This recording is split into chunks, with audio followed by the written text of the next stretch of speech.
It was a stormy night. Rain tapped against the windshield and distant thunder rumbled. For friends, Zaryab, Noman, Ali, and Farhan were driving down a deserted road. It was so empty that the tires of their car seemed to be whispering against the tarmac. The headlights cut through the thick darkness, revealing crumbling road signs pointing to places with names like Shoba Bagh, Dargah, Wali Masjid and Haveli and Wali Gali. "How much farther?" Noman asked, squinting at the road ahead. Zaryab glanced at the map on his phone. "Almost there. Just past that bend." He gestured to a sharp turn about 500 meters ahead. "And then we turn left at the Thai junction. Go straight on till we see the Kali Haveli, the Black Mansion," Farhan said nervously. "But are we sure about this? You know what they say about this place. If you enter the Haveli, you never come back out alive." "Don't be such a scaredy cat," Farhan Ali chided. "Zaryab's right. It's all just stories. We're here for the thrill. Remember," Zaryab added, flashing a smile. Their car rolled past the bend. Sure enough, at the next intersection, there was a crumbling sign pointing to a dirt track on the left that read, "Government Rest House." Beside it, another smaller sign pointed to the Kali Haveli. Without saying a word, Zaryab turned the wheel and drove onto the dirt track. The car bounced along the uneven surface. On the left, the trees grew thicker. Soon, the only light came from the moon and stars filtering through the thick canopy overhead. After about 20 minutes, the track ended at a clearing. Before them stood a massive mansion made of gray stone, its windows like vacant eye sockets staring out blindly. This was the Kali Haveli, and it looked like a place where nightmares lived. "Wow," Farhan breathed. "So creepy." They sat in stunned silence, each lost in his own thoughts. "Do you really believe this place is cursed?" Farhan asked nervously. Zaryab laughed. "Just myths.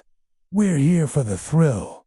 Remember." But even as he said it, he wondered whether they should turn back. Something about the place made him uneasy. Farhan got out of the car and walked toward the mansion. It was then that the massive iron gate creaked open on its own, as if inviting them in. "Oh, guys, I think we should go back," Farhan suggested, suddenly afraid. But Zaryab stepped out of the car and walked through the opening. "Let's go see what's inside." "Come on, slowpokes," he called back. Noman shrugged. "What's the worst that could happen?" he muttered, following Zaryab. But as he did, his mobile phone slipped from his pocket and crashed to the ground, its screen cracking on impact. "Guys, my phone!" he cried. But Zaryab waved his hand dismissively. "It's just a phone. Let's go check out the place." As they approached the mansion, all of them noticed that their cell signals had dropped. Not one of them could make a call or send a text message. A strange silence pressed down on them, heavy and unnatural. "It's creepy, isn't it?" Farhan whispered, more to himself than to the others. No one answered. Farhan didn't want to admit it, but he was terrified. He kept glancing over his shoulder at the darkening road, hoping they hadn't gone too far. But there was no turning back now. The last rays of sunlight were fading fast, and soon they'd be swallowed by darkness. Taking a deep breath, he followed the others through the archway into the mansion's courtyard. The air was stagnant and cold. Everywhere around them, weeds pushed through cracks in the pavement and climbed up the mansion walls. A marble fountain stood in the center, its water long since dried up. Beside it, the remains of a statue lay shattered, its face broken beyond recognition. Above them, the sky had darkened to the color of ink. Not a single star showing through the thick clouds. Lightning flashed in the distance, making the courtyard darker for a brief moment. "Guys, this place gives me the creeps," Farhan whispered. Ali put a comforting arm around his shoulder. "Don't worry, man. It's just an old house. It can't hurt us." But even as he said it, Farhan saw a flicker of fear cross his friend's face, keeping a tight grip on his camera. Farhan followed the others deeper into the mansion. The courtyard opened into a wide hallway. To their left and right were doors with peeling paint, their outlines just visible in the gloom. At the end of the hall, a grand staircase swept upwards, disappearing into darkness. Farhan stepped forward. The floorboards creaked ominously beneath his feet. "Hello. "Is anyone there?" he called out, his voice echoing in the vast space.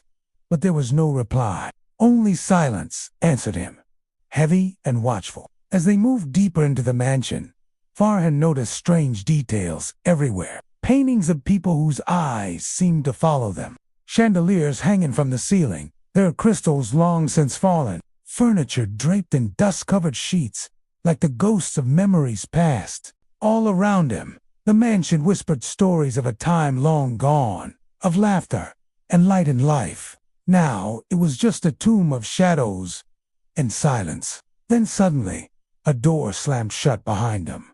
"Wind," Ali suggested, trying to stay calm. But there was no wind. Farhan turned around, his heart pounding. The door was closed, but it was not the wind that had shut it. Fear coiled in his stomach, and he hurried to catch up with the others. As they moved further into the darkness, the air grew colder. It was then that Farhan noticed footprints on the dust-covered floor. Footprints that led into darkness. Handheld lights bobbed in the gloom. They continued upward. Each step echoed in the vast emptiness, bouncing off unseen observers. Above them, in the darkness, beyond the stairwell, something stirred. The air crackled with anticipation. Then a presence made itself known. A whisper of movement, a shift in the shadows, and the unmistakable sound of footsteps descending the stairs. Fast, heavy footsteps coming closer. Farhan froze. What was up there?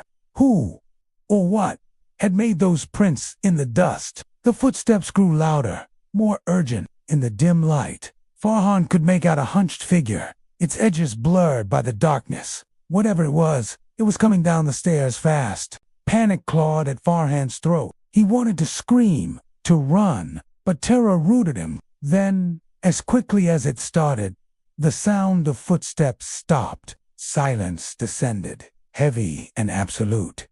Farhan risked a glance over his shoulder. The figure was gone. Had he imagined it? Was it just a trick of the light? Or was it something more sinister lurking in the mansion's dark recesses? With trembling hands, Farhan flicked on his torch and ventured forth. To be continued.